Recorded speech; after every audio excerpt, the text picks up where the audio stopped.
अच्छा अन्न, अच्छा धन हमें अच्छी जगह तक ले जाता है।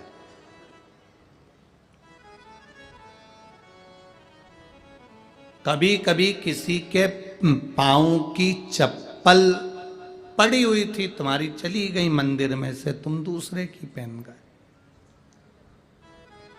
पहन तो गए, चप्पल पहन के थोड़ी दूर गए थे और मालूम पड़े एक्सीडेंट हो गया, खड्डे में गिर गए, पांव टूट गया, पांव में चोट लग गई, तकलीफ आ गई, कष्ट आ गया। दरवाजे पर चप्पल रखी थी, कोई कष्ट, कोई शरीर में तकलीफ आ गई, कोई पांव में तकलीफ आ गई, कोई तकलीफ, कोई कष्ट आ गया, कोई तकलीफ आ गई।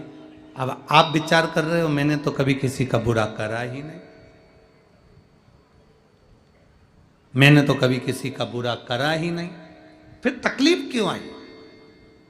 तकलीफ आने का कारण केवल इतना था कि दूसरे के पांव की पादुका जिस पर काल मंडरा रहा था वो तेरे पांव में आ गई और वो चली, उसका दुख तुझे भोगना,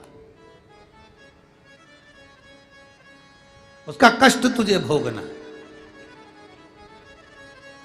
कोई दूसरा नहीं भोगेगा, भोगना तुझे। शिव महापुराण की कथा कहती है 3 चीजों से दूर रहना, दूसरे की 3 चीजें हमारे पास नहीं आना चाहिए। पांव की चप्पल जूता, दूसरे नंबर पर छाता, तीसरे नंबर पर मांग का टीका। ये 3 चीजों से थोड़ी सी दूरी बनाकर चलना, इन 3 चीजों से थोड़ी सी। किसी के पांव की चप्पल हमारे पांव में ना आए, किसी के पांव की पादुका, किसी का जूता चप्पल हमारे पास ना आए, इसका स्मरण रखें। किसी का छाते की छांव में आप बैठे मना नहीं है, छत्र की छांव में बैठे मना नहीं है, किसी के छाते की छांव में चले मना नहीं है, पर किसी का छाता, किसी का छत्र अगर बारिश में गर्मी में तुम्हारे घर पर आ भी गया है तो बहुत दिन तक तुम्हारे घर में नहीं रहना चाहिए, वो छत्र तुम्हें वापस कर आना चाहिए। किसी का छत्र, किसी की पादुका और किसी का मांग का टीका अगर तुम्हारे मांग में आ गया है तो उसको कहीं ना कहीं आपको रखना चाहिए, उसको हमें धारण नहीं करना। अच्छा, आपके स्मरण में है एक बात, यहां होता है कि नहीं होता महाराष्ट्र का तो हमको स्मरण नहीं है ऐसा, पर हमारे उधर का हम बता सकते हैं कि जब कोई मरता है, मरने के बाद में जो 12वें के दिन पंडित जी पूजन कराते हैं या 13वें के दिन कराते हैं या 10वें के दिन कराते हैं तो उसमें पद दिया जाता है। पद में छाता भी दिया जाता है, चप्पल भी दी जाती है, आसन भी दिया जाता है, लोटा भी दिया जाता है। इधर देते कि नहीं देते वो हमको नहीं मालूम, बोलो सही है कि गलत?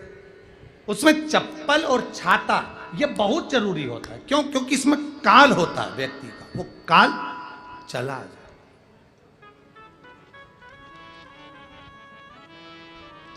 कभी किसी गुरुद्वारे में गए हो आप लोग?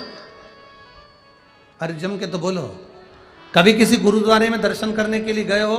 तो गुरुद्वारे में अगर दर्शन करने जाओगे तो वहां आप भोजन करो, लंगर चखो, सब कुछ करो। वहां गुरुद्वारे के बाहर या गुरुद्वारे के साइड में बड़े बड़े व्यक्ति भी तुम्हारे पांव की पादुका, चप्पल, जूते की सेवा करते हैं कि साहब यहाँ जूता रख दो, यहाँ चप्पल रख दो, यहाँ हम उठा कर दे देंगे। उसका कारण क्या है? उसका केवल एक कारण है, जो पादुका की सेवा कर रहा होता है, आए हुए भक्तों की चप्पल की सेवा कर रहा होता है, वो अपने काल को, अपने दुख को, अपने कष्ट को सब मिटा बैठता है उनके चरण की रज को प्राप्त कर।